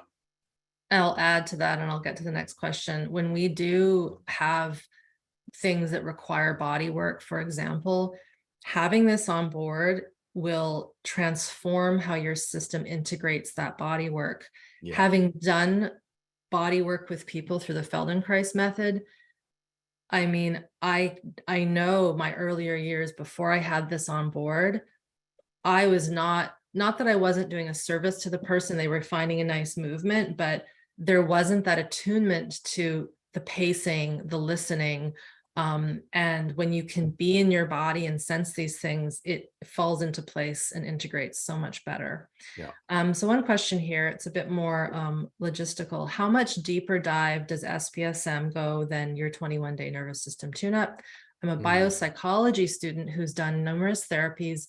I'm in ketamine am in ketamine assisted IFS therapy and I'm starting to improve. I did the 21-day tune-up and it was easy work for me as I've been practicing and familiar with the modalities. How do I know if it's for me if I already understand the biology and have changed with these other processes? I'm progressing with other modalities. 21 days was difficult to afford, and I'm worried SBSM stuff is something I've already learned. So I'll say that I never want anyone to go into these programs if it's going to mean that you can't feed yourself, feed your children, pay your bills. So there needs to be that. I don't want to push anyone if they can't financially truly make it work over the course of, say, the year, because there's also a payment option.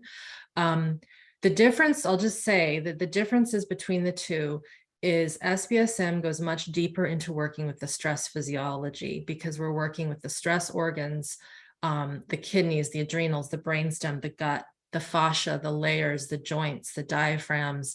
There's more Feldenkraisian teaching, more neurodifferentiation. There's the training calls with me that do go into the theory of the biology of stress, but I go a little deeper. Seth does Q&A calls, and as you can tell, he knows his stuff, and we work a little differently in explanation, but he's also there. It's just a much more robust course. That's mostly what I can say. The elements of early trauma and developmental trauma that I mentioned that we work with is not in the 21 days. It's in SBSM just because you need that time. The other thing in Smart Body, Smart Mind is we work with healthy aggression and we get into that. So much more vagus nerve, we could call it toning. I don't love that word, but we are working with sound in a different way. Can you think of anything else to add to that, Seth? I think that's mostly it. Yeah, the early developmental stuff, working with the layers, working with the stress organs, working with aggression, the more in-depth education with the live lectures with you, the Q&A calls with me are different. There's also all the movement stuff. Our colleague Elia has all of his movement lessons, which he's from a Tai Chi dance, like Qigong dance background. So that's a whole nother level of stuff that's in there. Those are most of the differences, I'd say. And yeah, if it's feeling like a stress or like, don't worry about it. Like do it, maybe do it next year, or like if you're having good progress with the therapy you're doing, like stick with it, no pressure. It's like, we're here, we'll keep doing it, we'll keep running. Go with your gut, go with your gut. Another logistical, how many hours per week should one dedicate to this course to go through the weekly materials and daily practices? Is it a lot for parents is the question. So, on average, it might be 4 hours a week, give or take. But again, it's about pacing yourself. I call it like a university semester for your nervous system, but it's different than university. And that if you don't, there's no assignments, no testing, there's no testing. Of course, I want you to do the work and do little bits, but it should be taken in a way that doesn't add more stress, and everything is recorded. Everything is transcribed, the live calls. And so some people will take a year or two to go through it. Some people will just work with the first few modules in the first 6 months. So again, some people have more time, other people don't. And we've had single moms go through this and figure out a way to do little bits when they can. And it's just about moving ahead and progressing in increments that make sense for you. All right. And if you do want to see a complete, go to the FAQ page. Right. You go to Smart Body, Smart Mind, there's an FAQ link at the top. And in there's a breakdown of all the hours and that are needed. All the different stuff. Next question. What if I know and feel that having less contact with my parents, especially my mom, would be good for me, but setting boundaries with her and them feels too dangerous, even life-threatening on a certain level? Could you speak to that? That's how it is. You have to start. Don't look for it to feel easy to do. It's never going to feel easy to do until you do it. Setting a boundary with a parent that you need space from in order to do this work is extremely common. And it's not going to be easy. So you just got to try. I mean, one thing I'd like you to encourage you to consider, know that the feeling that I feel like I'm going to die if I do this, yes, that's normal. That's the trauma response. So that's not something to base your decision on. Okay, that's just what's going to happen. Also, maybe think about the fact that your parents should want you to do whatever you need to do to be okay. And if they don't support you in holding a boundary for yourself so you can heal, that's even more of a reason to do it. Mhm. I will say to that, um, I have a video that I made a while ago that's titled "Why We Can All Heal, but Not Everyone Will." Yeah. It's a little bit of a punchy title there. And I remember a student commented on it quite a while ago who said, I am that person who will never heal because I can't let go of taking care of my mother, who is my abuser. Yep. And she made a conscious decision. I'm going to keep doing this because she just couldn't separate. It was too hard. And that's her decision to make. Yep. If a parent is really doing the act of keeping us from being authentic and healing, you've got to question where is that coming from? It's probably not because they don't truly want you to be better. They just don't know how to act any differently because their trauma is still probably running the front of their bus. Yep. And so that's where it will be tricky because you'll feel these intense things. It's your family system. The person brought you into the world. Of course, it's going to be hard. And that's the other thing. Working with survival stress isn't always easy. There's a reason we hid it in our bodies for our entire life. So part of the process is feeling stuff that might not be that comfortable, but we guide you through doing that through resources and pacing and all those sorts of things. Yeah.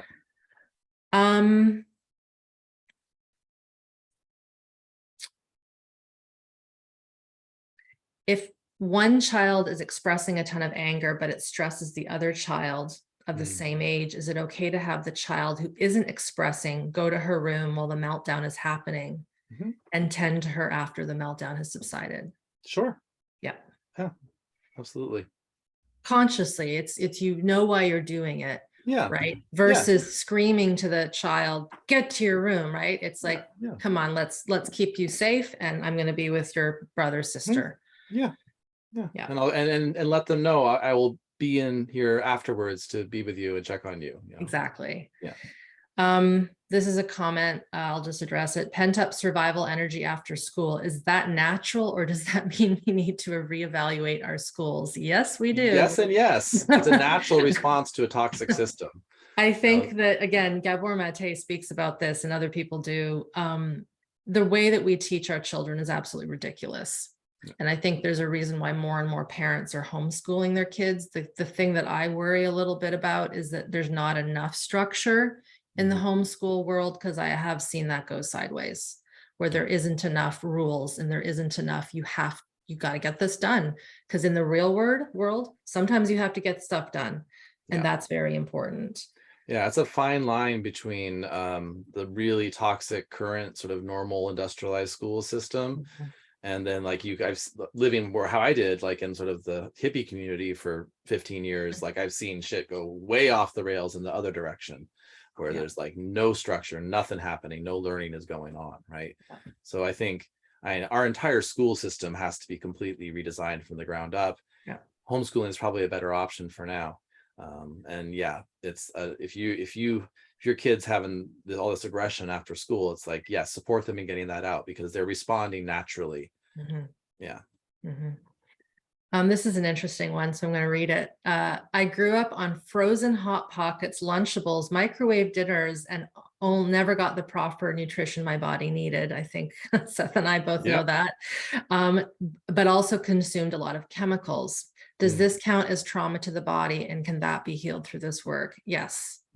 My story is very similar to this. Yes, I don't know how I survived Kraft dinner and hot dogs and all the things. And I was also exposed to a lot of chemicals growing up. That is my trauma in utero, developmental, even transgenerational. I grew up in an animal hospital where my parents had me and they didn't bathe me in chemicals, but I was around them. I was working at this clinic. And in addition to the trauma work, there was also detoxing I had to do with specific things. we can link that in the chat, but it sometimes requires a little more work than just the nervous system work to get these chemicals out of our body. So yes. Yeah. And when we have more attunement to our nervous system, we know that there's actually something there to work with. Very important. But nutrition is very important. Yeah. Okay. I'm currently not teaching in person these days. Hopefully we'll get to that at one point. Again, I used to teach a lot in person up until 2019. All right. What to look for in practitioners? Seems this competence on your level is hard to find outside of the US. You are correct. It's hard to find in the US. And it's hard to find into the US and Canada. Is SBSM the best realistic option internationally? Yes. Yes. So this is going to stroke our egos a little bit, but I was really fortunate to get into working in the somatic experiencing world when I did. Peter Levine was still doing a lot of master classes, and I was able to assist at those levels. Kathy Kane and Stephen Terrell, who taught both of us the early trauma work, they were in full force, kind of in many ways in their prime. Of course, everything we did was in person, thank God. I am worried about all the online learning in these trainings. I think you can learn a lot online, but to teach a practitioner, I'm not so sure. And then the other thing that's starting to happen is because the nervous system is becoming a hot topic, a lot of people are going into these trainings wanting to just get the badge. And by that, I mean, they just want it on their website. I've trained in SE, I've trained in this. So again, it depends on the person, depends on whether or not they've done their own work. Do they actually understand the work? Peter has said that only about, what was it? 10%. 10% of the people that go through the SE trainings that he sees actually get it. Yeah. And so SE and this work we're doing is not a method, it's not an approach. It might seem that way, but it goes back to the kiddos. We're really wanting to teach a human how to be in their bodies, attuned to themselves in the world, and how that happens. It's a bit of a dance. But yeah, smart body, smart mind. Again, it's not just somatic experiencing, it's the early trauma work. And it's also the Feldenkrais methodologies that I'm trained in and steeped in heavily together. Anything that you want to add to that, since you see a lot of people that have gone through smart body, smart mind, Seth? Yeah. So one, finding a practitioner who really knows how to do this work, they're out there for sure.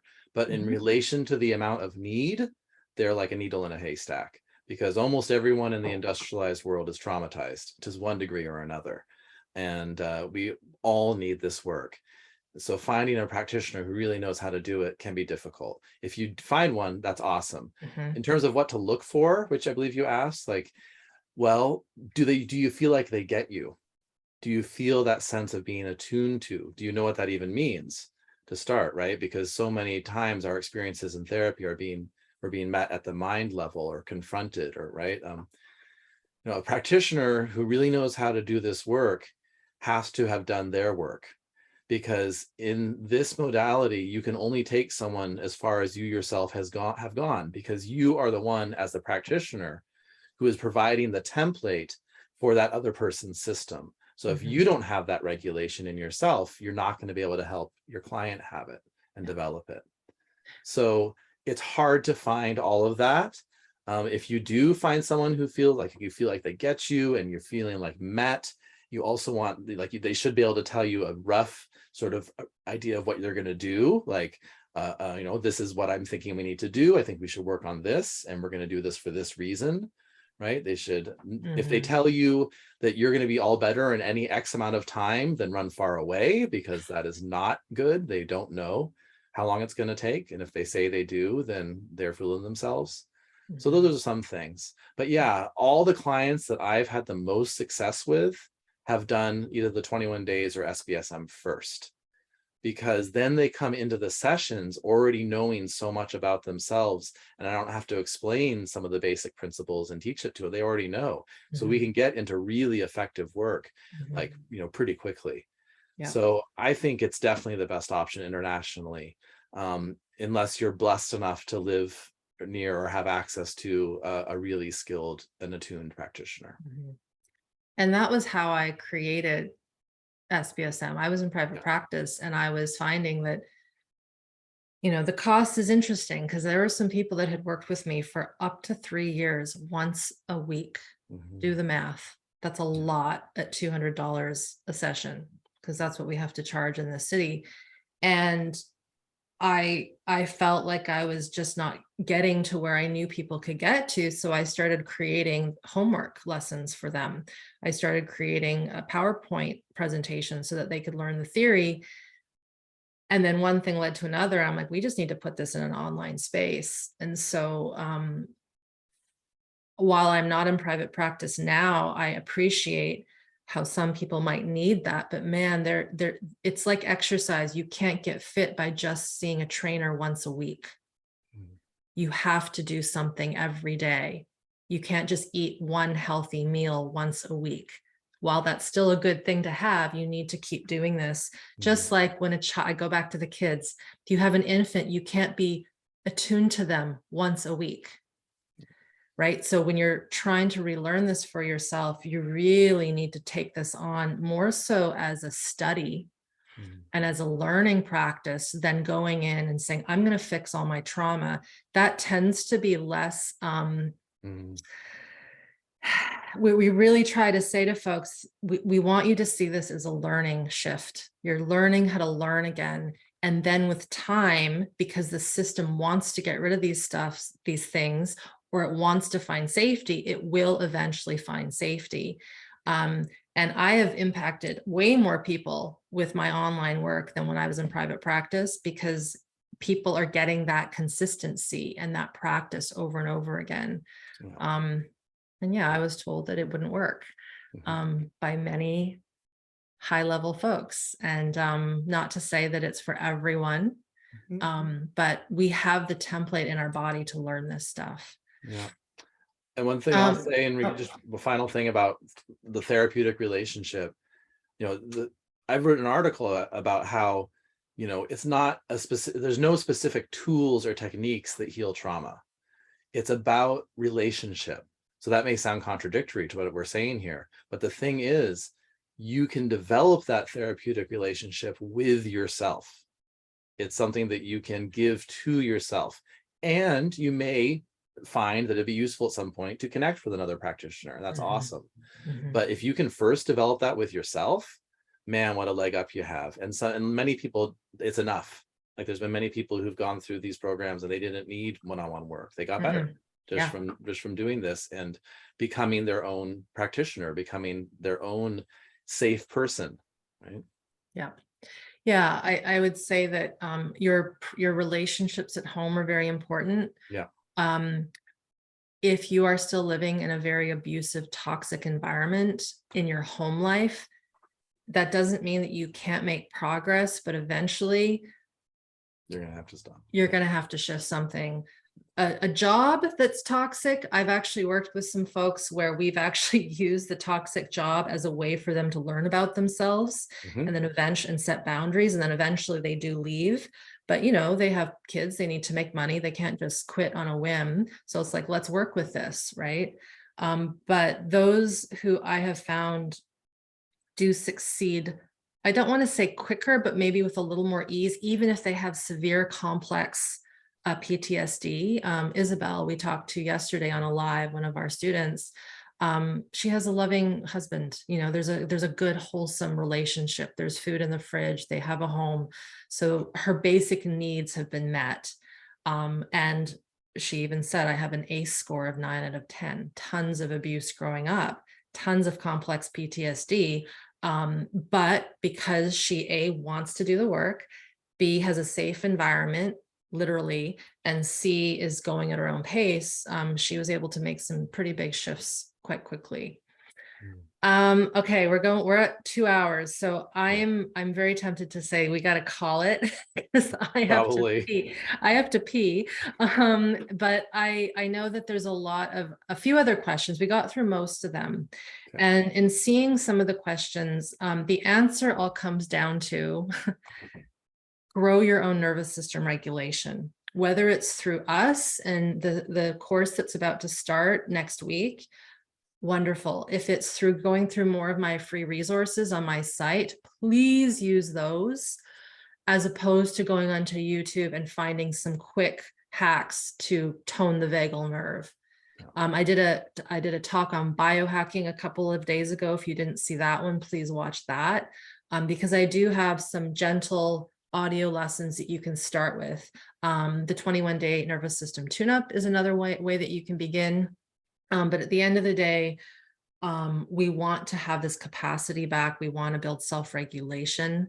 And when we have that, the world just looks a little clearer and a little safer, as do the people in it. And we understand people a little bit better. So thank you everyone for being here. We still have 125 people on the line after 2 hours. This will be recorded. Obviously, it'll be uploaded to YouTube. Seth, any final words that you would like to say to the people? Well, you can do it. You can do it.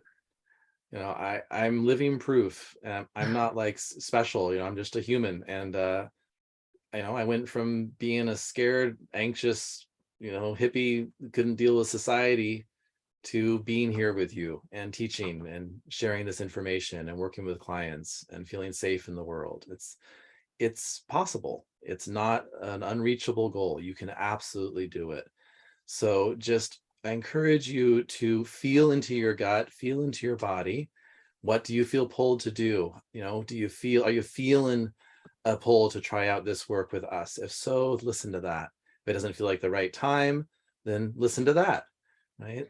Just go with your impulse, listen to your body, and just know that you have the ability to heal. It's in you. You just need the right support, the right information, right tools. And yeah, we're here for you if you want to join us. It'd be great to have you. Thank you. Thank you, Bonnie, for being our copy and paste extraordinaire, putting the questions in so I can see them. I appreciate it. Your presence as well. And just a quick reminder, tomorrow I'll be doing a Q&A at 11 a.m. again in the Zoom room here. So what I might do is the questions that I see that we didn't get to, I'll start with those. And you're free to come in and ask questions and about the course, about something related to, of course, smart body, smart mind, and the nervous system and healing, and I'll tackle those. And then on Monday, also at 11 a.m. Pacific, I'm going to be joined by 9 of my alumni. I am so excited because they're going to come into the Zoom room. I'll share their stories. They'll answer questions. We did that yesterday with 2 of our students. It's up on the YouTube channel right now. So that's a great one to listen to, hearing their stories, very different stories of trauma. One was a traumatic brain injury, and one, as I mentioned, was complex PTSD due to violence and abuse growing up. So those are some great stories, Isabel and Amanda. And I really encourage to just really look through the SBSM registration page. Take your time moving through it. There's some FAQ questions there as well that will give you some more details about what you might need to know. And if you have any other logistical questions, you can also email us. So support@irenelyon.com. And my amazing people will help answer your questions. Thank you for being here. Again, it's been a journey getting to this point of having this course where it is. As a reminder, this is the 12th time we've run it. We've refined it in a way that I'm very happy with, and it's shifting lives all around the world. I do feel that this is the way forward, that we get this stuff in our bodies, in our brains, in our minds, and we shift our system so that we can shift the world around us. So thank you, everyone, one more time. And we start the course next week with orientation on Thursday. And yeah, we'll get into the training really, really soon. Thanks, everyone. Thanks, Bye, Seth. everybody. Mwah. Thanks so much for being here.